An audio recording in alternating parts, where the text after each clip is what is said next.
Next நீங்கள் இதில் பாருங்கள், அதாவது இதெல்லாம் டெரைவ்டு குவான்டிட்டின்னு சொல்லுவாங்க. டெரைவ்டு யூனிட்ஸ் இது எல்லாமே. அப்போது ஃபண்டமெண்டல் யூனிட்னாலும் பேஸ் யூனிட்னாலும் சப்ளிமெண்ட்ரி யூனிட்னாலும் ஒன்று தான். அப்போ டெரைவ்டு யூனிட்னு என்னென்னா அந்த ஃபண்டமெண்டல் யூனிட்டை வச்சு நம்ம இன்னொரு பொருளை அளந்து வர வேண்டியது தான் நம்ம டெரைவ்டு யூனிட் சொல்லுவோம்.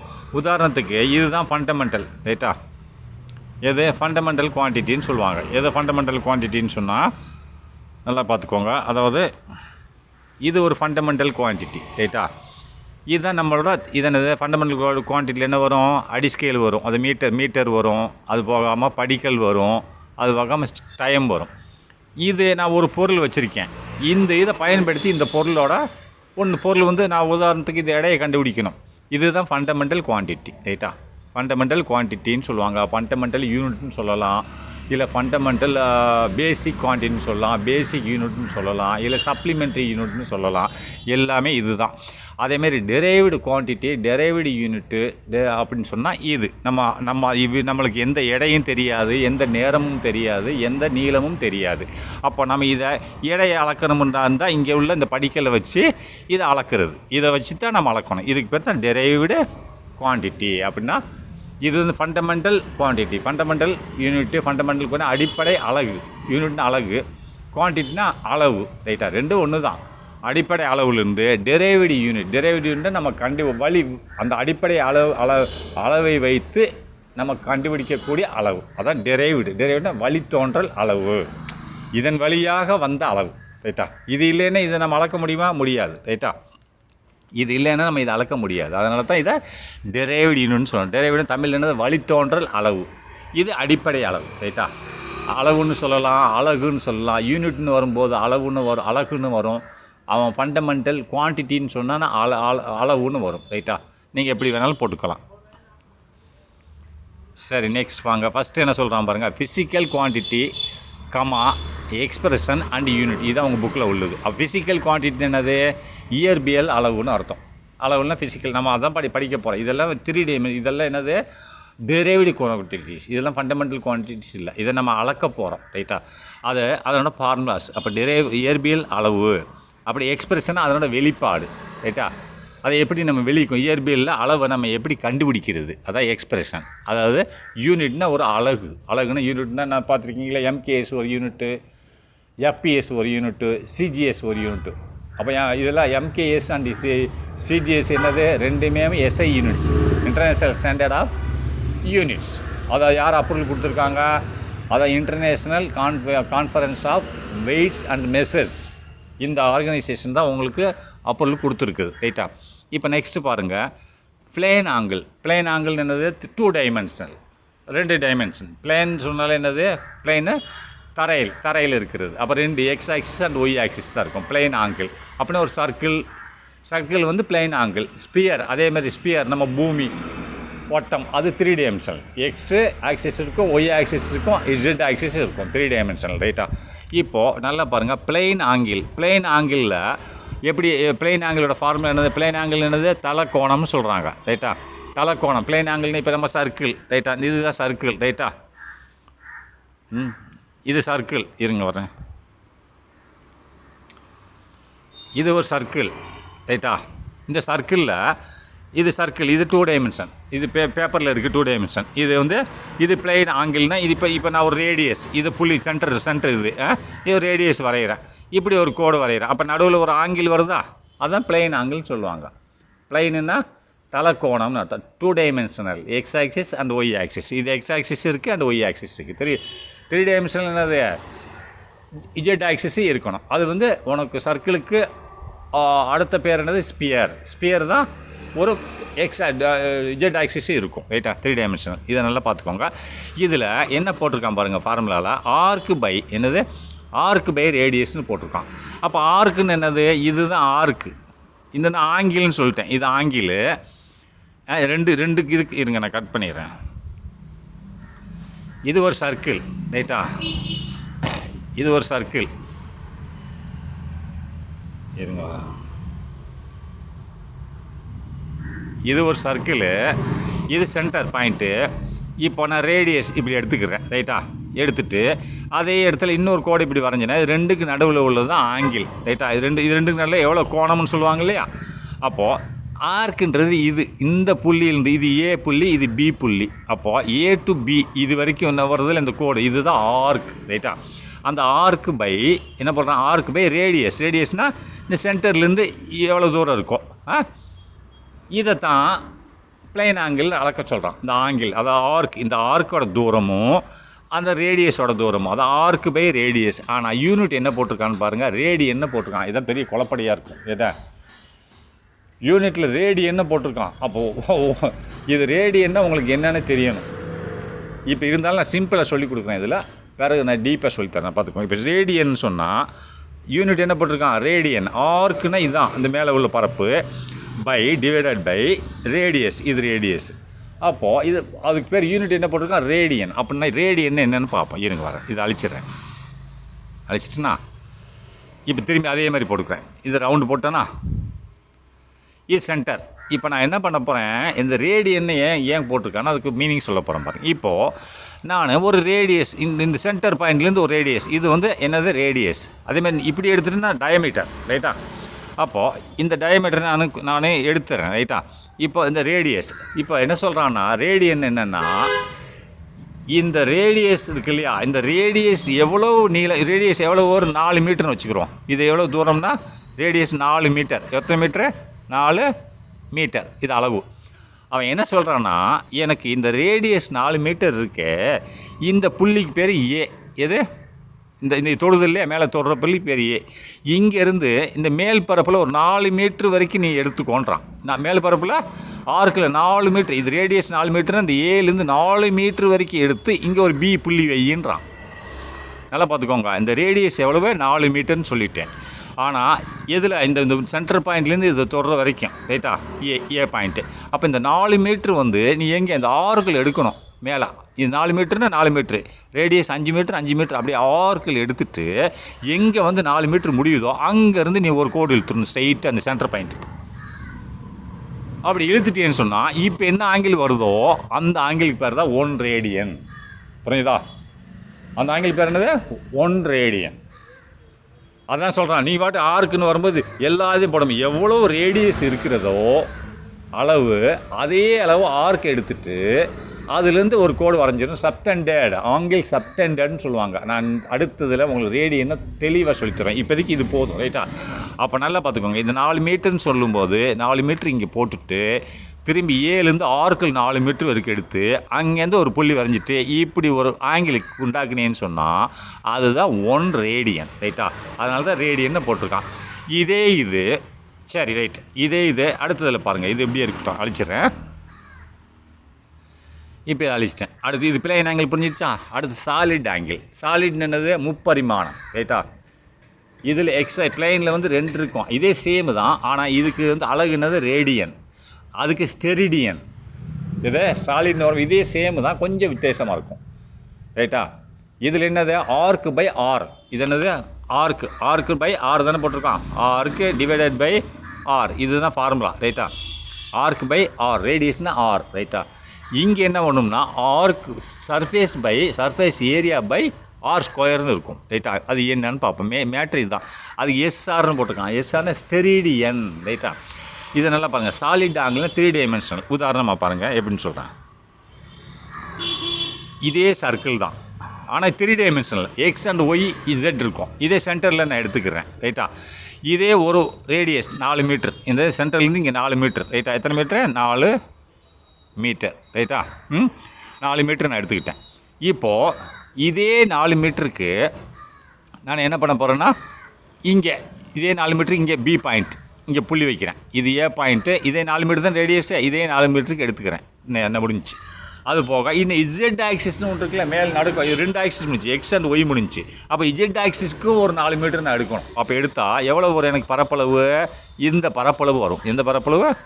இப்படி வரும் கோடு. இந்த பரப்பளவு இருக்கு இல்லையா, இந்த பரப்பளவு, இது இசட் ஆக்சிஸ், ரைட்டா? அப்போ இந்த பரப்பளவு இருக்கு இல்லையா, இது 4 நான் திரும்பி போடுறேங்க, உங்களுக்கு புரியல. இதே போட்டேன்னா இது புள்ளி சென்டர், இது 5 மீட்டர்னு வச்சுக்கோங்க.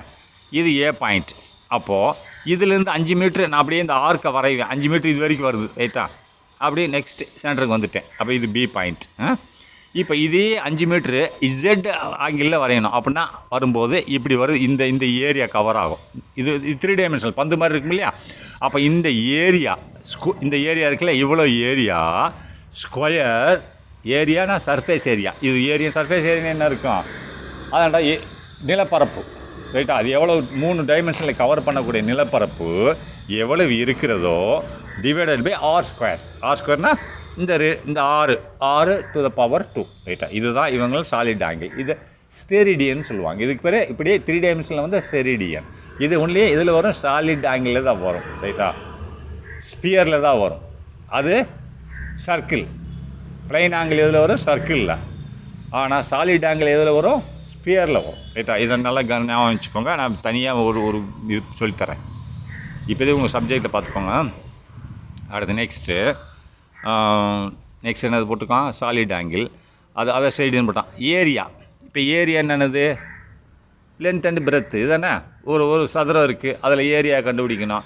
லென்த் அண்ட் பிரெத்து அது ரெண்டுமே மீட்டரில் தானே வரும். Length metre, breadth metre square போட்டானா. அடுத்து வால்யூம் என்னது, கொள்ளளவு. இது 3 டைமென்ஷனில் வரும். அப்போ ஏரியா இன்ட்டு ஹைட்டு. அந்த ஹைட்டு வேணுமில்ல. இது லென்த் அண்ட் பிரெத்து இதில் உனக்கு ஏரியாவில். அதேமாதிரி இது 2 டைமென்ஷனல்.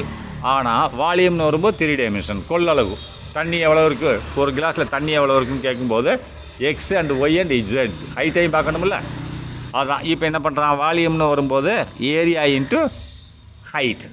அப்போ ஏரியா என்னது, எம் ஸ்கொயர். அப்போ ஹைட் ஒரு எம் க்யூப். அப்படின்னா நீ அப்படி போட்டாலும் சரி, இல்லை லென்த் அண்ட் பிரெத் இன்ட்டு ஹைட்டுன்னு போட்டாலும் சரி, எல்லாம் ஒன்று தான். நீ இவங்க என்ன பண்ணிட்டான், அந்த வால்யத்துக்கு வந்து ஏரியானா லென்த் அண்ட் பிரெத்து, அதுக்கு மேலே ஏரியான்னு போட்டுட்டான். அடுத்து இன்ட்டு ஹைட்டு. அப்படி போட்டாலும் சரி, இப்படி போட்டாலும் ரெண்டு ஒன்று தான் ரைட்டா. நெக்ஸ்ட் வெலாசிட்டின்னு என்னது, திசை வேகம். அது என்னது, டிஸ்பிளேஸ்மெண்ட் பை டைம் தானே. எவ்வளோ தூரம் போயிருக்கு, அது எவ்வளோ நேரத்தில் போயிருக்கு ரைட்டா. Displacement by time. அது என்ன சொல்கிறான், m displacement divided by second. டைம்னு செகண்ட் தானே, அது ms-1 ரைட்டா. நெக்ஸ்ட் ஆக்சிலரேஷன் முடுக்கம். அதாவது வேகம் அதிகமாகிக்கிட்டே போகிறது ரைட்டா. அது ஆக்சிலரேஷன் என்னது, டிஸ்பிளேஸ்மெண்ட் பை டைம். அப்போ டிஸ்பிளேஸ்மெண்ட்டுக்கு நம்ம என்ன ஏற்கனவே போட்டிருக்கோம், ms-1ன்னு போட்டிருக்கோம். Again ms-1 divided by S. அப்படின்னா இந்த எஸ் மேலே போச்சுன்னா ms-2. சரி நெக்ஸ்ட்டு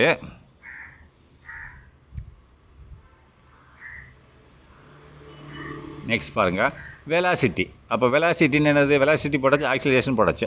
ஆங்குலர் வெலாசிட்டி அதே சேம் தான். இது வந்து ஸ்ட்ரெயிட் லைனில் போகும் வெலாசிட்டின்றது. இது ஆங்குலர் வெலாசிட்டி நான் அவனை படம் போட்டு காமிக்கிறேன். இதே சேம். இப்படி ரவுண்ட் இருக்குது, இங்கே ஒரு இது இருக்குது, இப்படி ஒரு பந்து கட்டியிருக்கு, இது சென்டரில் பிடிச்சிட்டு இந்த பந்து இப்படி ஆங்கிளில் சுற்றிட்டே வருதப்பா ரைட்டா. இது ஆங்குலர் வெலாசிட்டி ரைட்டா. அது முதல்ல வெலாசிட்டி ஸ்ட்ரெயிட்டாக போகிறது ரைட்டா. இது வந்து ஆங்கிள். இங்கே பிடிச்சிக்கிட்ட இந்த பந்து இந்த முக்குக்கு போகுது, அப்படியே சுற்றியே வருது ரைட்டா. சுற்றியே வரும்போது இந்த ஆங்கிளை வச்சு தானே சுற்றுது.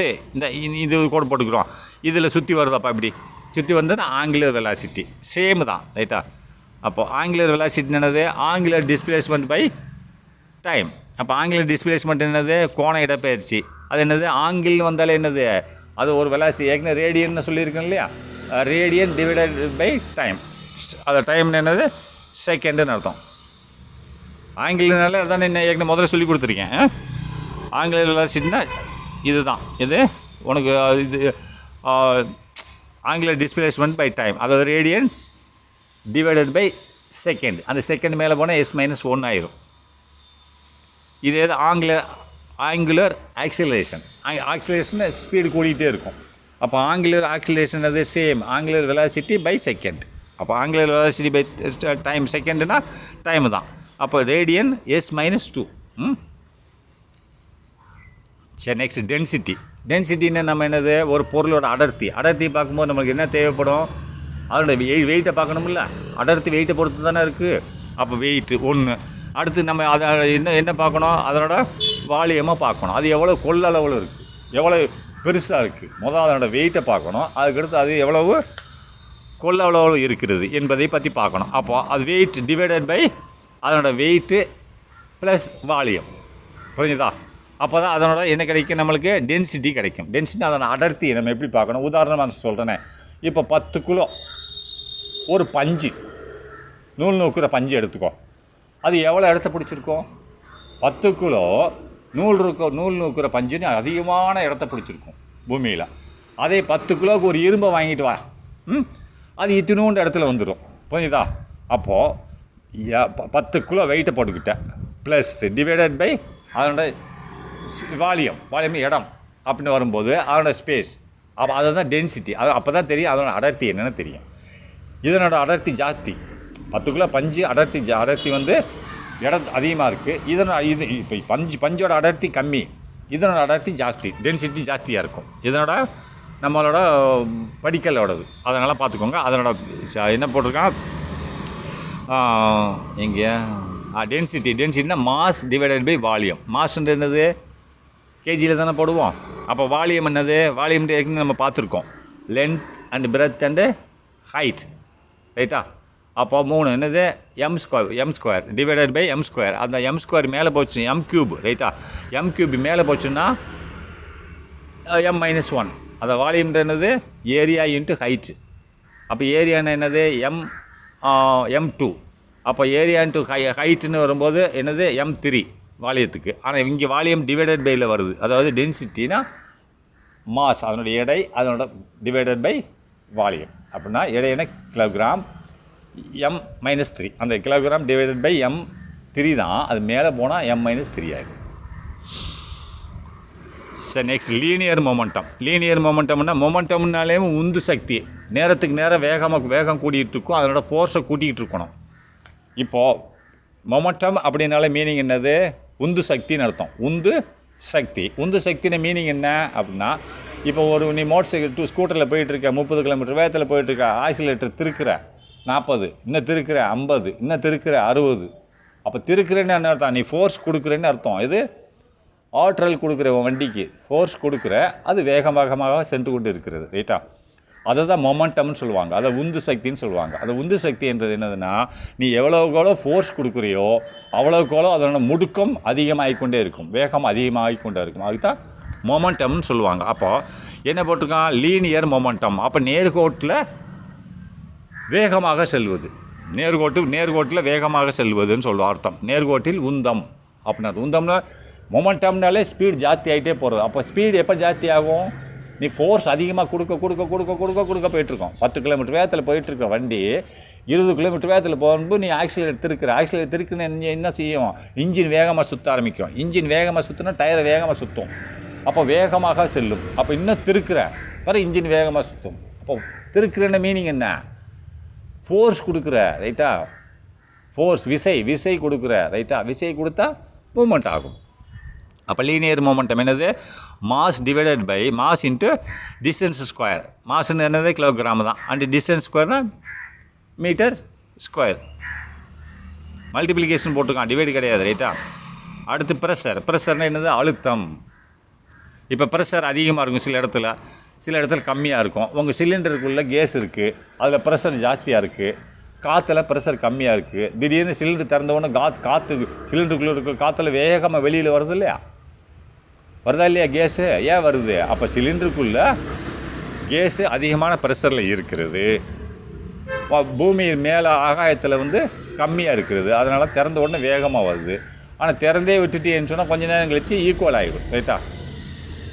உள்ளேருந்து வெளியில் வராது, வெளியிலேருந்து உள்ளே போகாது. அதான் ப்ரெஷர்னா அழுத்தம்னு அர்த்தம். அப்போ அது அழுத்தமானது எதை சார்ந்து இருக்கிறது, அதனோட விசை பை ஏரியா. அது எவ்வளோ விசை கொடுக்கப்படுகிறது, அதான் ஃபோர்ஸ் பை ஏரியா. அப்போ ஃபோர்ஸ்னு என்னது, நம்ம ஏற்கனவே நியூட்டன்னு சொல்லியிருக்கோம், ஃபோர்ஸோட மொத்தமாக நியூட்டன்னு சொல்லியிருக்கோம். அப்போ ஃபோர்ஸ் டிவைடட் பை ஏரியா. என்னது, m², லென்த் அண்ட் பிரெத்து. அந்த m² மேலே போச்சுன்னு என்னது, n/m-2. ஃபோர்ஸ்னு என்னது, மேலே இருக்குது நியூட்டன், டிவைடட் பை ஏரியா, ரைட்டா? எவ்வளோ ஃபோர்ஸ் எவ்வளோ ஏரியாவில் கொடுக்கப்படுகிறது, புரிஞ்சுதா? அது அந்த ஏரியாவை பொறுத்து இருக்கிறது. ஃபோர்ஸ் அழுத்தமானது, விசையானது அதிகமான ஏரியாவில் கொடுத்தா அது கம்மியான இதாக இருக்கும், செயல்பாடாக இருக்கும். கம்மியான ஏரியாவில் அதிகமான ஃபோர்ஸ் கொடுத்தா வேகமான செயல்பாடுகளாக இருக்கும். அதனால தான் என்ன சொல்கிறான், n m-2 -2 ஏன் போட்டிருக்கான், கீழே ஏரியா இருக்குது, டிவைடட் பை ஏரியா, ரைட்டா. அந்த m கீழே இருக்குது, m2 பவர் 2 மேலே வந்துருச்சுன்னா m-2 அல்லது பேஸ்கல், ரைட்டா. ப்ரெஷரோட ஒரு சிம்பிள், எப்படி நியூட்டன் ஃபோர்ஸ்க்கு வந்து நியூட்டன்னு சொல்கிறோமோ அதே மாதிரி இவ்வளோ எழுதுறதுக்கு பதிலாக நீ பிஏன்னு எழுதிக்கலாம். அதாவது இப்போ ப்ரெஷரோட யூனிட் என்னது பேஸ்கல், பிஏனா பேஸ்கல்னு அர்த்தம், PASCALன்னு அர்த்தம், பேஸ்கல். சரி, நெக்ஸ்ட்டு. அப்போ எனர்ஜின்னு என்னது, ஒர்க்கு, ஆற்றல், ரைட்டா. எனர்ஜின்னு என்னது, ஆற்றல். ஒரு மனுஷன் இப்போ என்னை போய் இந்த கல்லை தூக்குன்னு சொல்கிற, ஏன்னா அது எனக்கு ஆற்றல் இருக்கணும், ரைட்டா. எனர்ஜி இருந்தால் தான் ஒர்க் பண்ண முடியும். அப்போ ஆற்றல்னு சொல்கிறான். அப்போ எனர்ஜின்னு என்னது, ஃபோர்ஸ் இன்ட்டு டிஸ்டன்ஸ். அது எவ்வளவு நீ வந்து ஃபோர்ஸ் வேலை செய்கிறாயோ அவ்வளவு தூரத்துக்கு விசை கொடுக்குறாயோ அவ்வளோ தூரத்துக்கு அது நகலும். இப்போ நான் நோஞ்சானா இருக்கேன், என்னை போய் இந்த பந்தை வந்து காலை வச்சு ஒரு எத்துன்றேன், நான் ஒரு எத்துறேன், அது ஒரு 10 மீட்டர் 20 மீட்டர் போகுது. ஒரு குண்டன் பைலவான ஒருத்தன் வர்றான், அவனை போய் எத்துன்றேன், அவன் ஒரு எத்துற, அது 100 மீட்டருக்கு போகுது. இப்போ ஆனை வருதப்பா, ஆனை போய் அந்த பந்தை எத்துன்னு சொன்னால் அந்த பந்து 1 கிலோமீட்டருக்கு போயிடுச்சு. எத்தனை கிலோமீட்டருக்கு போயிடுச்சு, 1 கிலோமீட்டருக்கு போயிடுச்சு. அதே மாதிரி என்ன சொல்கிறான்னா, எனர்ஜி ஆற்றல் இருக்கணும், ரைட்டா. அதனால் என்ன சொல்கிறான்னா, ஃபோர்ஸ் இன்ட்டு டிஸ்டன்ஸ். அதனால தான் இன்ட்டு டிஸ்டன்ஸ், எவ்வளோ ஃபோர்ஸ் கொடுக்குறியோ அவ்வளோ தூரம் போகும். அப்போ ஃபோர்ஸோட என்ன, நியூட்டன். அப்போ டிஸ்டன்ஸ்க்கு என்னது, மீட்டர், ரைட்டா.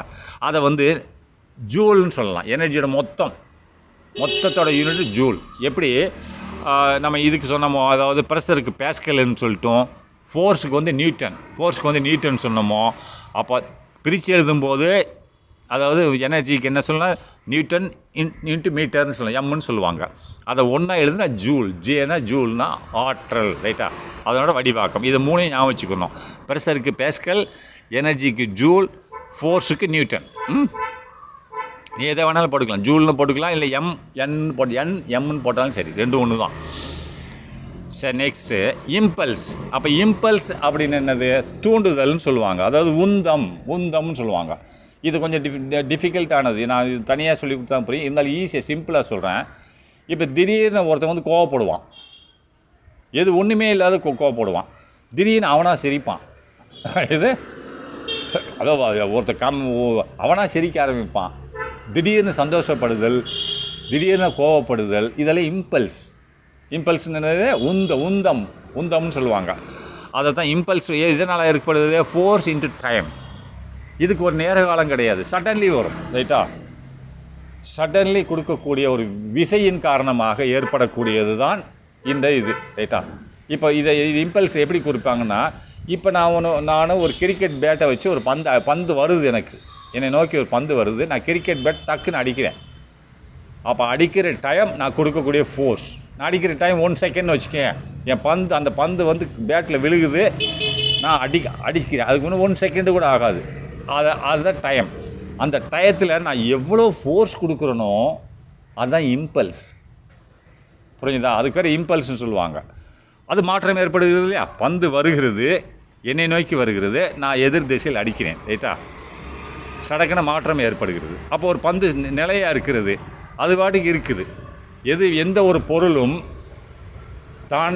ஒரு பொருள் மூவ் ஆகிட்டே இருக்குன்னு தான் நினைக்கும். ஒரு பொருள் உக்காந்துருக்குன்னு சொன்னால் அது உக்காந்துருக்கு தான் நினைக்கும். until or otherwise you must not apply a force on that. நீ அது மேலே ஒரு ஃபோர்ஸை கொடுக்காத வரைக்கும் நகர்ந்து கொண்டே இருக்கும், இருக்கக்கூடிய பொருள் இருக்கும், ரைட்டா. அதனால் நீங்கள் அதை நல்லா பார்த்துக்கோங்க. இம்பல்ஸ் என்னது, உந்தம்னு சொல்லுவாங்க. அது என்னது, ஃபோர்ஸ் இன்ட்டு டைம். ஃபோர்ஸ்ன்னு என்னது, என்னு, டைம்னு எஸ், ரைட்டா. என்எஸ் ஆயிடுச்சா. நெக்ஸ்ட் வந்து சர்ஃபேஸ் டென்ஷன். மேல் பரப்பு இழுவிசை. இப்போ ஒரு தண்ணி இருக்குது, கிளாஸில் தண்ணி வச்சுருக்க, அதுக்கு மேலே உள்ள மூலக்கூறுகள் இருக்கு இல்லையா, தண்ணினாலே H2O தான், அதுக்குள்ளே எல்லாமே மாலிகுல்ஸ் தான் இருக்குது, ரைட்டா. H மாலிகுல் இருக்குது, H மாலிகுல் என்னது, 2 இருக்குது ஒவ்வொரு ஆட்டத்துலேயும். அதேமாதிரி இன்னொன்று என்ன இருக்குது, ஆக்சிஜன் மாலிகுல் இருக்குது. இதெல்லாம் என்ன செய்யும்னா, தண்ணிக்கு கீழ்பரப்பில் இருக்க மாலிகுல்கள் எல்லாம் தண்ணிக்கு மேலே உள்ள மாலிகுல்களை இழுக்க ஆரம்பிக்கும். ஆனால் தண்ணிக்கு மேலே உள்ள சர்ஃபேஸ், அந்த தண்ணிக்கு மேல் பரப்பில் இருக்க மாலிகுல்கள் எல்லாம் இது இழுக்கிறதுனால அதை வராமல் தடுக்கிறதுக்காக வேண்டி ஒன்று சேரும். இப்போ தண்ணிக்கு மேல் பரப்பில் உள்ள மாலிகுல்ஸ் எல்லாம் என்ன செய்யும், மேலே இருக்கும். அப்போ கீழே உள்ள மாலிகுலில் என்ன செய்யும், அது இழுக்க ஆரம்பிக்கும், பிடிச்சி உள்ளே இழுக்கும், அடிப்பக்கத்தில் இழுக்கும்போது அப்போ மேல் பரப்பில் உள்ள தண்ணியில் உள்ள மாலிகுலில் ஒன்று சேர்ந்துக்கும், ஒன்று சேர்ந்து கட்டி பிடிச்சது மாதிரி கட்டி பிடிச்சிக்கிறோம். புரிஞ்சுதா? அப்போ மொத்தமாக ஒன்று சேர்ந்து மேலே உள்ள மாலிகுலாம் கட்டி பிடிச்சிக்கிடுச்சின்னு சொன்னால் கீழே உள்ளதால் இழுக்க முடியுமா? முடியாது இல்லையா? அவ்வளோ பவர் வந்துடும் மேலே இருக்கு. அதுக்கு பேர் தான் சர்ஃபேஸ் டென்ஷன். புரியுதா? அப்போ மேல் பரப்பில் உள்ள மாலிகுல்ஸ் வந்து ஒன்றோடு ஒன்று இணைந்து அது மேலே தான் இருக்க விரும்பும். இது கீழே இழுக்கிறதுனால வராது. அது இப்போ ஒத்த தனித்தனியாக இருந்தானே இழுக்கும்போது வந்துடும். அப்போ எல்லாம் ஒன்று சேர்ந்து ஒரு ஒரு ஒரு அட்ராக்ஷன், ஃபோர்ஸ் ஆஃப் அட்ராக்ஷனை உருவாக்கி இருக்கும். அந்த ஃபோர்ஸ் ஆஃப் அட்ராக்ஷனை உருவாக்குறதுக்கு பேர் தான் சர்ஃபேஸ் டென்ஷன். அதை மேல் பரப்பு இழுவிசை. அதன் காரணமாக தான் மேலே உள்ள மாலிகுல் மேலேயே இருக்கும், கீழே வராது. அப்போ சர்ஃபேஸ் டென்ஷன் சொன்னால் என்னது, மேல் பரப்பு இழுவிசைன்றான். அதுக்கு மீனிங் என்னது, ஃபோர்ஸ் பை லென்த். அது எவ்வளோ தூரத்தில் அது வந்து அந்த ஃபோர்ஸை வச்சுருக்கு. இது இழுக்கும்போது அது வராமல் தடுக்குது இல்லையா? இது கீழே உள்ளது இழுக்கும்போது வராமல் தடுக்குது இல்லையா? அதான் ஃபோர்ஸ்னால் அதோட விசை பை ஏரியா. அது எவ்வளோ தூரத்துக்கு ஒன்று சேர்ந்து இருக்கிறது டிவைடட் பை ஏரியா. ஃபோர்ஸ்னால் நியூட்டன் டிவைடட் பை லென்த். அது லென்த்துனா மீட்டர். லென்த்துனாலும் எம்மு தான், பிரெத்துனாலும் எம்மு தான், ஹைட்னாலும் எம்மு தான், மீட்டர் தான். ரைட்டா? இங்கே லென்த்து தான் போட்டிருக்கா, எவ்வளோ நீளத்தில் இருக்குது. ரைட்டா? அப்போ எம் டு த பவர் 1 அப்படின்னு மேலே போச்சுன்னா அது m-1. ரைட்டா? m-1. சரி, நெக்ஸ்ட்டு மொமெண்ட் ஆஃப் இனர்சியா. அப்போ மொமெண்ட் ஆஃப் இனர்சியா விசையின் திருப்பத்திறன் அர்த்தம். இப்போ கார் நான் நேராக ஓட்டிக்கிட்டே போயிட்டுருக்கேன், நான் பாட்டுக்கு நேராக ஓட்டிகிட்டு போயிட்டுருக்கேன், நீ பக்கத்தில் உட்காந்துருக்க, படக்கிற ரைட் சைடில் யாரோ வர்றாங்க, நீ என்ன பண்ணுற, நம்ம காரை திருப்புன்ற. காரு வந்து ஏற்கனவே போயிட்டுருக்கு, நேராக போயிட்டுருக்கு. ஆனால் அந்த காரை நான் தடங்களை ஏற்படுத்தித்தேன் ரைட்டில் திருப்பணும். நீ நினைப்பீங்களா அந்த அது கைப்பிடி திருக்குனாலே திரும்பிடும் இல்லைன்பா, அது கைப்பிடி திருப்பிட திரும்பிடும். ஆனால் இது மெக்கானிக்கல் சிஸ்டம் என்ன செய்யணும், ஒரு பொருள் தான் எப்படி போயிட்டுருக்கோ அதே திசையில் தான் போக விரும்பும். அதை நீ மாற்ற விரும்பினால் அதுக்கு பேர் திருப்பு முனைன்னு சொல்லுவாங்க. மாற்ற விரும்பினா அதிகமான அதை ஆப்போஸ் பண்ணும். அது நீ திருப்பும்போது வர விரும்பாது. நான் இப்போ கார் நேராக போயிட்டுருக்கு, நான் ரைட் சைடில் திருப்புறேன், ஆனால் அந்த காரு வந்து வர விரும்பாது, நேராக தான் போக விரும்பும்.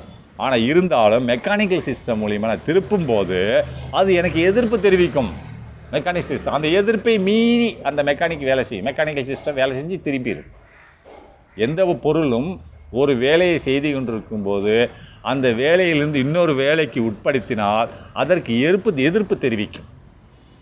பின்பு அந்த நீ சொன்ன வேலையை செய்யும். ரைட்டா?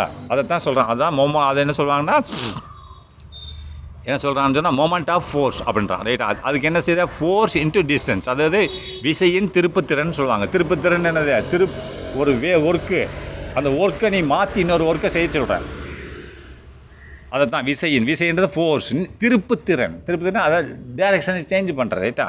திருப்புத்திறன் அப்படின்னு என்னது, ஃபோர்ஸ் இன்ட்டு டிஸ்டன்ஸ். அது எவ்வளவு நீ நீ வந்து விசை கொடுக்குறாயோ அவ்வளோ தூரம் தான் வேலை செய்யும். இல்லைன்னு விசை கம்மியாக கொடுத்துட்டு திருப்ப நேராக போயிட்டு தான் இருக்கும்.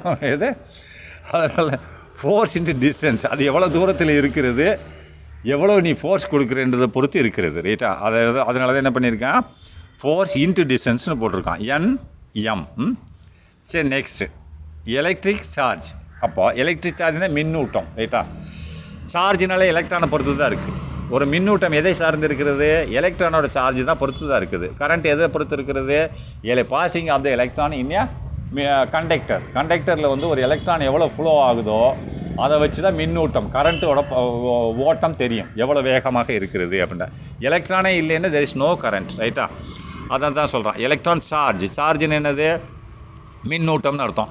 அது எதை பொறுத்து இருக்கிறது, கரண்ட் இன்ட்டு டைம், எவ்வளோ கரண்ட் போகிறதோ இன்ட்டு டைம். ரைட்டா? அதாவது மின்னூட்டம், எலக்ட்ரிக் சார்ஜ்னு மின்னூட்டம், அதாவது கரண்ட்னா மின்னோட்டம், அது ஓடுறது. ரைட்டா? இது மின்னோட சார்ஜ்னா அதாவது சார்ஜ்னு என்னது, 1 கூலம் ஆஃப் எலக்ட்ரான், அதாவது 1 coulomb of electron pass in 1 second at 1 terminal is called electric charge, 1 unit of charge அப்படிம்பாங்க. ரைட்டா? அப்போது ஒரு கூலம் ஒரு கூலம் அதை எப்படி கூலம் உள்ளது அளப்பாங்க. ரைட்டா? அந்த கூலமில் அளக்கும்போது இந்த கூலம்னு அவனே போட்டிருக்கான் பாருங்கள், சின்னு போட்டிருக்கான் பார்த்தீங்களா, கூலும். அப்போ அதாவது கரண்ட் இன்டு டைம், கரண்ட்டுன்னு என்னது ஆம்பியர், கரண்ட்டுன்னு ஆம்பியர், ஆம்பியர் ஏன்னு ஆம்பியர் அண்ட் எஸ் டைம்னு எஸ், இந்த ரெண்டையும் சேர்த்தா கூலும். எலக்ட்ரிக் சார்ஜ் வந்து எதில் டிஃபைன் பண்ணுவாங்க, கூலமில் டிஃபைன் பண்ணுவாங்க. கூலம்னு என்னது, ஒரு கூலம்னு என்னது, ஒரு யூனிட்டு, ஒரு அலகு எலக்ட்ரான் ஒரு செகண்டில் ஒரு அலகு தூரத்தை கடக்க முயன்றால் அதற்கு பேர் 1 கூலும் ஆஃப் சார்ஜ் அப்படின்னு சொல்லுவாங்க. ரைட்டா? சரி, நெக்ஸ்ட் கரண்ட் டென்சிட்டி. அப்போ கரண்ட்டோட அடர்த்தி என்னன்னு பார்ப்போம். ரைட்டா? மின்னோட்ட அடர்த்தி அது என்னது? அப்போ கரண்ட் டிவைடட் பை ஏரியா. அடர்த்தி எப்படி பார்க்க முடியும்? ஏரியா டிவைட் பண்ணால் தானே வரும். அப்போ எதை கரண்ட்டோட அடர்த்தினா கரண்ட்டு டிவைட் பை ஏரியா. அந்த கரண்ட் எவ்வளோ தூரத்தில் போய் எவ்வளோ கரண்ட் போகுது டிவைடட் பை அது எவ்வளோ ஏரியாவில் போயிட்டுருக்கு, எவ்வளோ நீளத்தில் போயிட்டுருக்கு, அதானே? அப்போ ampere by metre square. Ampere by metre ஸ்கொயர்னால் அந்த மீட்டர் ஸ்கொயர் மேலே போச்சுன்னா ஏன்றது ஆம்பியர், m-2. ரைட்டா? அப்போ நெக்ஸ்ட்டு மேக்னெட்டிக் இண்டக்ஷன். அப்போ மேக்னெட்டிக் இண்டக்ஷன் என்னது? அதாவது காந்தம். மேக்னெட்னா காந்தம், காந்த தூண்டல். இண்டக்ஷன் தூண்டுறது. ரைட்டா? மேக்னெட்டிக் இண்டக்ஷன் எதில் இருக்கும்? மேக்னெட்டிக் ஃபீல்டு தான் இருக்கும். இப்போ ஒரு கரண்ட் ஒரு வயரில் பாஸ் ஆகுதுன்னா அங்கே ஒரு மேக்னெட்டிக் இண்டக்ஷன் இருக்கும். மேக்னெட்டிக் ஃபீல்டு கிரியேட் ஆகும். ஃபஸ்ட்டு எந்த ஒரு வயர்லேயும் கரண்ட் பாஸ் ஆகும்போது ஒரு மேக்னெட்டிக் ஃபீல்டு கிரியேட் ஆகும். அதன் காரணமாக மேக்னெட்டிக் இண்டக்ஷன் கிரியேட் ஆகும். ரைட்டா? மேக்னெட்டிக் இண்டக்ஷன் கிரியேட் ஆகலைன்னு சொன்னால் கரண்ட்டே கிடையாது. ரைட்டா? எதுவுமே நடக்காது, சயின்ஸே கிடையாது. அப்போது மேக்னெட்டிக் இண்டக்ஷன் அப்படின்னா மின்காந்த தூண்டல்னு அர்த்தம். அது எப்படி எது நினச்சி நடக்கிறது? ஃபோர்ஸ். அது எவ்வளோ விசை நம்ம கொடுக்குறோமோ அதோட டிவைடுன்னு கரண்ட் அண்ட் லென்த். அதில் எவ்வளோ கரண்ட் பாய்கிறது, ஒரு இதில் ஒரு கம்பியில் கரண்ட் எவ்வளோ தூரத்து பாயுது, அது எவ்வளோ தூரத்துக்கு பாயுறது. ரைட்டா? எவ்வளோ தூரத்துக்கு பாயுது ப்ளஸ் அதான் சொல்கிறேன் force divided by current into length. அப்போ ஃபோர்ஸ்னு நம்ம எவ்வளோ விசை, ஃபோர்ஸ்னு என்னது அழுத்தம், அதை வோல்ட்டுன்னு வச்சுக்கேன். இந்த இடத்துல ஃபோர்ஸ்னு ஒரு அழுத்தம்னு வச்சுக்கேன். ஆக்சுவலி விசை divided by ampere into length. ரைட்டா? அதான் சொல்லியிருக்கான் மேக்னெட்டிக் இண்டக்ஷன் போது ஆம்பியர் லென்த். அப்போ நம்ம என்ன ஃபோர்ஸ்ன்னு என்னது n. அப்போ n டிவைடட் பை என்னது கரண்ட் ஆம்பியர் லென்த். அந்த ஆம்பியர் மேலே போச்சுன்னா a-1, மீட்டர் மேலே போச்சுன்னா -m-1. லென்த்துனால மீட்டர் தானே. சரி, நெக்ஸ்ட் வந்துக்கோங்க. அப்போ நெக்ஸ்ட் ஃபோர்ஸ் கான்ஸ்டன்ட். அப்போ ஃபோர்ஸ் கான்ஸ்டன்ட்னு சொன்னது ஃபோர்ஸ் பை டிவைடட் பை டிஸ்பிளேஸ்மெண்ட்டுன்றான். விசை மாறிலி. இது என்ன ஒரு ஃபோர்ஸ் கான்ஸ்டன்ட்னு சொன்னால் இது என்னடா இது ஒரு கான்ஸ்டன்ட், மாறிலின்னு அர்த்தம். நீ ஏகப்பட்ட கான்ஸ்டன்ட் பார்த்துருக்கீங்க இல்லையா? அதோட கான்ஸ்டன்ட்டோட வேல்யூ ஒரே மாதிரி தான் இருக்கும். இது என்ன ஃபோர்ஸ் கான்ஸ்டன்ட், விசை. ஃபோர்ஸ்னு விசை. இதுக்கு என்ன ஒரு மாறிலி, விசை மாறிலி என்னன்னு மீனிங்னா, உதாரணமாக சொல்கிறேன். ஒரு ஸ்ப்ரிங் எடுத்துக்கோங்க. நம்ம வீட்டில் ஒரு ஸ்ப்ரிங் இருக்குது. அந்த ஸ்ப்ரிங்கு 2 சைடு பிடிச்சிட்டு நீ கொஞ்சம் தூரம் உன்னால் இழுக்க முடியும். விட்டுட்டு என்ன திரும்பி அந்த இடத்துல வந்துடும். ரைட்டா? இல்லை நீ அமுத்து, கொஞ்சம் தூரம் வரைக்கும் நீ இன்னும் கொஞ்சம் அமுக்க முடியும். விட்டுட்டாலும் அது இருக்கிற இடத்துக்கு தான் இருக்கும். ஒரு ஸ்ப்ரிங் எடுத்துக்கிட்டா, ஸ்ப்ரிங் சுற்றி வருது இல்லையா, அது பேசாமல் அங்கேயே இருக்கும். உன்னால் அதை அழுத்தணும்னால கொஞ்சம் தூரம் தான் அழுத்த முடியும், இல்லை இழுக்கிறனால கொஞ்சம் தூரம் இழுக்க முடியும். ரைட்டா? அப்போது அது ஏற்கனவே இருக்கே ஸ்ப்ரிங்கி மாதிரி, அதுக்கு பேர் தான் ஃபோர்ஸ் கான்ஸ்டன்ட். ஃபோர்ஸ் கான்ஸ்டன்ட் என்னது? ஒரு இப்போ தொட்டிலில் சில குழந்தை தூங்கிட்டு இருக்கு இல்லையா, சில பேர் பார்த்துருக்கீங்கன்னா பணக்கார வீட்டு குழந்தையில மேலே கவுர் கட்டியிருப்பாங்க. ஒரு ஸ்ப்ரிங்கில் ஒரு சைடில் அந்த கவுர் தொங்கு, இன்னொரு சைடில் இந்த குழந்தை தூங்கிட்டு இருக்கோம். அந்த ஸ்ப்ரிங் வந்து இந்த குழந்தை ஆட ஜவ்வு மாதிரி தூக்கி கொடுத்துட்ருக்கோம். அந்த குழந்தைய நீ வெளியில் தூக்கிட்டீங்கன்னா வெயிட்டு கிடையாது, அந்த ஸ்ப்ரிங் தாய் இருக்கிற இடத்துக்கு போயிடும். அப்போ அந்த குழந்தை வெயிட்டு தக்கன ஸ்ப்ரிங்கு கீழே வந்துகிட்டே இருக்கும். புரியுதா? அப்போ இந்த குழந்தைய நீ வெளியே எடுத்த உடனே ஸ்ப்ரிங் தான் இருக்கிற இடத்துக்கு போய்டும். அப்போ அது அந்த ஸ்ப்ரிங்கோட உண்மையான ஒரு கான்ஸ்டன்ட், ஃபோர்ஸ் கான்ஸ்டன்ட் இருக்கே, அதுதான் ஃபோர்ஸ் கான்ஸ்டன்ட்னு சொல்லுவான். அதே மாதிரி நீ இப்போ காரில் ஜேக்கி இருக்குது, கார் ஜேக்கி, அதனோட ஃபோர்ஸ் கான்ஸ்டன்ட் எக்கச்சக்கமாக இருக்கும். அதை கையை வச்சு அமுத்த முடியாது. ரைட்டா? சில இதுக்கு வந்து ஸ்ப்ரிங்கு ஃபோர்ஸ் கான்ஸ்டன்ட் எக்கச்சக்கமாக இருக்கும், உன்னால் இழுக்கக்கூட முடியாது. கம்மியாக ஃபோர்ஸ் கான்ஸ்டன்ட் இருந்ததுன்னா நீ இழுக்கலாம், இல்லை அமுத்தலாம். அதிகமான ஃபோர்ஸ் கான்ஸ்டன்ட் இருக்குன்னா நீ இழுக்கவும் முடியாது, அமுக்கவும் முடியாது. ரொம்ப அதிகமான வெயிட் கொடுத்தா தான் இழுக்க முடியும். இப்போ 1 டன் வெயிட் கொடுத்தா கொஞ்சம் இழுக்கும், திரும்பி விட்டுட்டுன்னா அந்த இடத்துக்கு போயிடும். அதான் ஃபோர்ஸ் கான்ஸ்டன்ட் சொல்லுவாங்க. ரைட்டா? இப்போ புரிஞ்சுக்கோங்க, ஃபோர்ஸ் கான்ஸ்டன்ட் என்ன எதை பொறுத்து இருக்கிறது? Force and displacement. நீ எவ்வளவு ஃபோர்ஸ் கொடுக்குறியோ விசை கொடுக்குறியோ அவ்வளோ தூரத்துக்கு அது நகலும். அதான் force divided by displacement. Force என்னது நியூட்டன், டிஸ்பிளேஸ்மெண்ட் என்னது மீட்டர். டிஸ்பிளேஸ்மெண்ட் என்ன இடம் பேர் தானே. அப்போ மீட்டர், அப்போ மேலே போச்சுன்னா மீட்ரு என் ஃபோர்ஸு, கீழே உள்ள எம் மேலே போச்சுன்னா M-1. புரிஞ்சுதா? அதனால் பார்த்துக்கோங்க. சரி, நெக்ஸ்ட் பிளாங்க் கான்ஸ்டன்ட். அது என்ன பிளாங்க் கான்ஸ்டன்ட் அப்படின்னா, இப்போது நீங்கள் ஆட்டம் அணுன்னு தெரியும் உங்களுக்கு. ஆட்டம், சப்ஸ்டன்ஸு, மாலிகுல், மோல் இதெல்லாம் தெரியும். எல்லாமே ஒன்று தான். ஆனால் ஆட்டம்ன்றது இருக்கிறதுலே சின்னது, ரைட்டா? இருக்கிறதுலே மிகவும் சிறிய பொருள் தான் ஆட்டம், ரைட்டா? அதுக்குள்ளேயும் சிறிய பொருள் என்னது? எலக்ட்ரான், புரோட்டான், நியூட்ரான், ரைட்டா? அப்போ எலக்ட்ரான், புரோட்டான், நியூட்ரான். அப்போது இது இந்த ஃபோட்டான்னு ஒன்று இருக்குது. ஃபோட்டான்னு என்னது? இது புதுசாக இருக்கேன்னு கேட்குறீங்க, ரைட்டா? ஓகே, சரி, ஓகே, பார்க்கலாம். இப்போ ஃபோட்டான் பிளாங்க் கான்ஸ்டன்ட்டில் என்ன வருதுன்னா, பிளாங்க் கான்ஸ்டன்ட், பிளாங்க்ன்றவர் கண்டுபிடிச்ச ஒரு மார்லி, அதாவது அவர் பேர் பிளாங்க் மார்லி. என்னென்னா எனர்ஜி ஆஃப் ஃபோட்டான், அதாவது ஃபோட்டானின் ஆற்றல் டிவைடட் பை ஃப்ரீக்வன்சி, அதனோட ஃப்ரீக்வன்சி அதிர்வெண். அப்போ ஃபோட்டானோட ஆற்றல் எவ்வளவோ அதை நீ அதனோட அதிர்வெண்ணால் டிவைட் பண்ணினா என்ன வந்துடும்? பிளாங்க் கான்ஸ்டன்ட் வந்துடும். அப்போ இந்த ஃபோட்டான் என்னன்னு பார்ப்போம். இப்போது ஒரு இப்போ நீ வீட்டில் பல்ப் எரியுது. பல்ப் எரியுதுன்னு மீனிங் என்னது? Electron release the energy through ஃபோட்டான்னு அர்த்தம். ஃபோட்டான் இப்போது நான் என்ன சொல்கிறேன்னா, ஒரு அணு தான் இருக்கிறதுலே சிறுசு. அது நியூக்ளியஸுக்குள்ளே புரோட்டான் இருக்குது, நியூட்ரான் இருக்குது. Neutron neutral charge, proton positive charge, electron negative charge, ரைட்டா? இது உங்களுக்கு தெரியும். ஆனால் இப்போ ஃபோட்டான் எந்த சார்ஜுமே கிடையாது, எடையும் கிடையாது, மாஸ்லெஸ்ஸு. நல்லா பார்த்துக்கோ. எல்லாத்துக்கும் ஆட்டத்துக்குள்ளே இருக்கக்கூடிய எல்லாத்துக்குமே மாஸ் இருக்குது. ஈவன் எலக்ட்ரானுக்கு கூட மாஸ் இருக்கிறது. ஆனால் எலக்ட்ரானோட மாஸை நம்ம கணக்கில் எடுக்கிறது கிடையாது. ஒரு அணுவோட மாஸை நம்ம கவுண்ட் பண்ணும்போது நியூட்ரான் ப்ளஸ் புரோட்டானோட மாசத்தை நம்ம கவுண்ட் பண்ணுறோம். எலக்ட்ரானோட மாசை நம்ம விட்டுடுறோம். ஏன்னா இட்ஸ் நெக்லிஜிபிள். இப்போ என்கிட்ட 1,01,000 ரூபாய் இருக்குது. 1,01,000 இருக்குன்னா அந்த 1 ரூபாயை நான் கவுண்ட் பண்ண வேண்டிய அவசியமே இல்லை.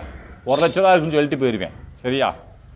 அப்போ அதுக்கு அந்த 1 ரூபாய் தானே, புரியுதா? ஆனால் நம்ம எந்த ஒரு ஆட்டத்தோட நிறையை கண்டுபிடிக்கும் போது எலக்ட்ரானோட நிறையை கணக்கில் கொள்வதில்லை.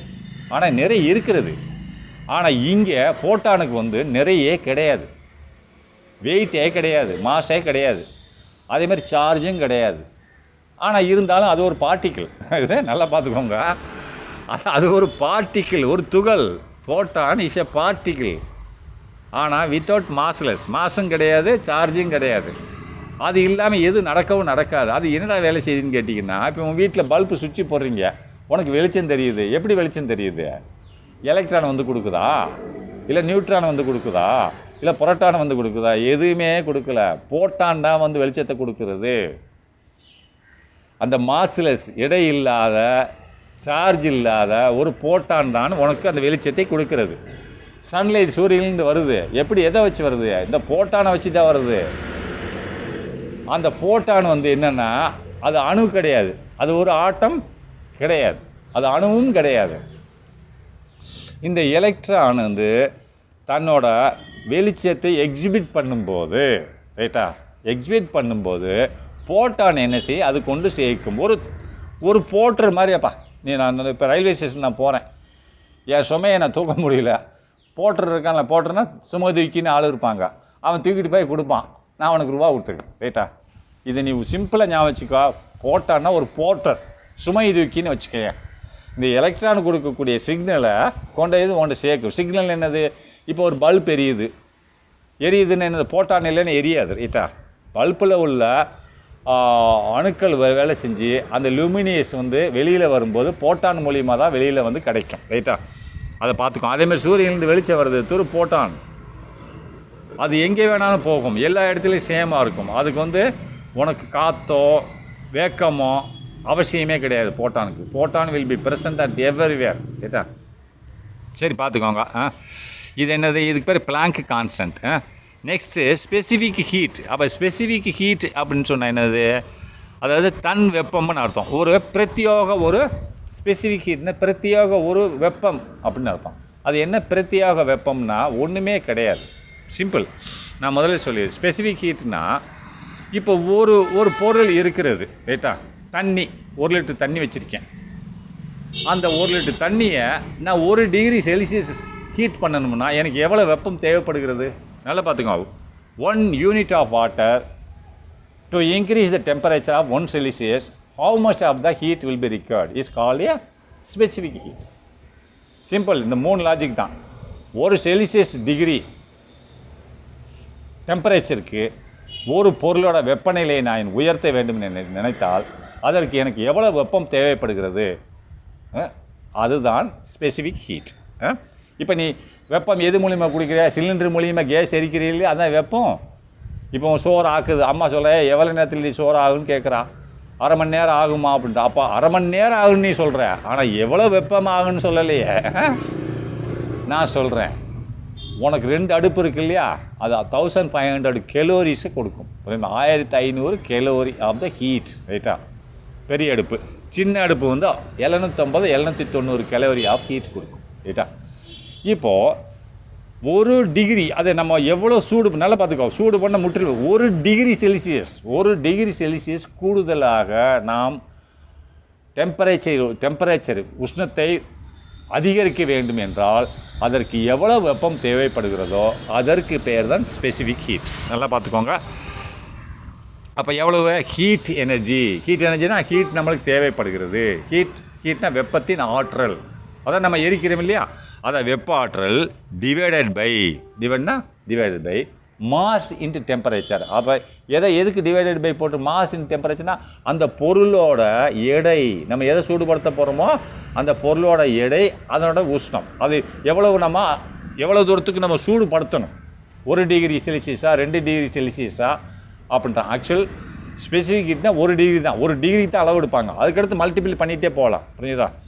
அழகுன்னு வரும்போது 1 டிகிரி செல்சியஸ் கூட்டுவதற்கு, இப்போ 10 இருந்தது 11 ஆக்குவதற்கு ரைட்டா. அதான் அதனுடைய எடையை பொறுத்து இருக்கிறது. அதுக்காக நீ வாட்டு ஒரு டேங்க்கு நிறைய தண்ணி வச்சுக்கிட்டு இத்தினூண்டு ஃப்ளைமை வச்சேன்னா அது 1 டிகிரி ஆகிறதுக்கு 15 நாள் ஆகும் ரைட்டா. அதனால தான் அவன் சொல்கிறான் என்ன சொல்கிறான், மாஸ் இன்ட்டு டெம்பரேச்சர் ரைட்டா. அந்த எடைக்கு தக்கன ஒரு ஹீட் எனர்ஜி தேவைப்படுகிறது. நல்லா பார்த்துக்கோங்க. Heat energy divided by mass into temperature. Next இப்போ போல்ட்ஸ்மேன் கான்ஸ்டன்ட். அப்போ போல்ட்ஸ்மேன் கான்ஸ்டன்ட், இது ஒரு போல்ட்ஸ்மேன் கான்ஸ்டன்ட்னு ஒன்று இருக்குது. இது என்ன செய்கிறது என்று பார்த்தோம்னு சொன்னால் எனர்ஜி டிவைடட் பை டெம்பரேச்சர் அப்படின்றான். இப்போ எனர்ஜினா ஆற்றல். அந்த ஆற்றலை இதோட டெம்பரேச்சரோட டிவைட் பண்ணியிருக்கான். நல்லா பார்த்துக்கோங்க. ஒரு கைனெட்டிக் எனர்ஜி ரைட்டா. ஏற்கனவே சொல்லி கொடுத்துருக்கேன், potential energy and kinetic energy ரைட்டா. பொட்டன்ஷியல் எனர்ஜி எல்லாத்துலேயுமே இருக்கும். ஒரு பந்து வந்து மேலே செவத்தில் இருக்குன்னா அதில் பந்தில் பொட்டன்ஷியல் எனர்ஜி இருக்கும். அதை தள்ளி விட்டுட்டீங்கன்னா பந்து கீழே வரும்போது தான் அதில் உள்ள அந்த பந்தில் உள்ள கைனெட்டிக் எனர்ஜி ஒர்க் பண்ணும். நீ தள்ளி தான் விட்டுட்ட, ஆனால் அந்த பந்துக்குள்ளே இருக்கக்கூடிய பொட்டன்ஷியல் எனர்ஜி வந்து கைனெட்டிக் எனர்ஜியை மாறி வேலை செய்யும். புரிஞ்சுதா? ஈவன் கிராவிடேஷனல் ஃபோர்ஸ் இழுத்தா கூட, இப்போ மாடியிலேருந்து ஒரு பந்தை நீ தூக்கி போடுறேன், பந்தை கையில் வச்சுருக்கேன், மாடியில் நின்றுக்கிட்டு நான் விட்டுடுறேன், மாடியிலேருந்து கீழே விழுகுதுன்னா கிராவிடேஷனல் ஃபோர்ஸ் இழுக்குது. இருந்தாலும் அந்த பந்தில் நீ கையில் மேலே வச்சுருக்கும் போது நீ இவ்வளோ கிராவிடேஷனல் ஃபோர்ஸை கடந்து நீ பிடிச்சி வச்சுருக்க. எது மேலே கையில் பிடிச்சி வச்சுருக்க, கிராவிடேஷனல் ஃபோர்ஸ் பந்து இழுக்குது, ஆனால் நீ விடாமல் பிடிச்சி வச்சுருக்க. அப்போ அந்த கிராவிடேஷனல் ஃபோர்ஸுக்கு மேலே உன் பவர் இருக்குதுன்னு அர்த்தம். ஆனால் நீ விட்டுறேன்னு போது அப்போ அந்த கிராவிடேஷனல் ஃபோர்ஸுக்கு மேலே உன் கையில் உள்ள பந்தில் ஃபோர்ஸ் இருக்குது. அப்போ அதில் பொட்டன்ஷியல் எனர்ஜி எக்கச்சக்கமாக இருக்குதுன்னு அர்த்தம். இந்த பந்தில் நீ விட்ட உடனே என்ன ஆகும்னா அந்த பொட்டன்ஷியல் எனர்ஜி, பந்தில் உள்ள பொட்டன்ஷியல் எனர்ஜி கன்வெர்ட் ஆகி கைனெட்டிக் எனர்ஜியாக மாறும், உந்து சக்தியாக மாறிக்கொண்டு கீழே நோக்கி விழுகும். சாதாரண யார்கிட்ட போய் கேட்டேன்னா கிராவிடேஷனல் ஃபோர்ஸில் விழுகுதுன்னு, அது தவறு. எல்லா பொருளையும், நகரக்கூடிய ஒவ்வொரு பொருளையும் பொட்டன்ஷியல் எனர்ஜி இருக்கிறது. அது கைனெட்டிக் எனர்ஜியாக மாறிய பின்பு தான் இயக்கமே ஆரம்பிக்கும் ரைட்டா. சரி பார்த்துக்கோங்க. அப்போ இதில் என்ன சொல்கிறான்னா, அது நல்லா பார்த்துங்க. போல்ட்ஸ்மேன் கான்ஸ்டன்ட் என்ன சொல்கிறான், எனர்ஜி டிவைடட் பை டெம்பரேச்சர். அப்போ எனர்ஜி என்னது, ஜூல் டிவைடட் பை என்ன, டெம்பரேச்சர் என்னது, கெல்வின். கே என்னது, கெல்வின். அந்த கே மேலே போயிடுச்சுன்னா K-1 ரைட்டா. அப்போது இந்த போல்ட்ஸ்மேன் கான்ஸ்டன்ட் என்ன சொல்லுதுன்னு சொன்னால் kinetic energy will be added to the temperature ரைட்டா. போல்ட்ஸ்மேன் கான்ஸ்டன்ட் என்ன சொல்லுதுன்னா வெப்பநிலையோட சேர்ந்து கைனெட்டிக் எனர்ஜி இணையும் link the kinetic energy of a material will have the link with the temperature. இதுதான் நான் நல்ல பெரிய டாபிக் வரும்போது சொல்கிறேன். இப்போதைக்கு உங்களுக்கு இது போதும்.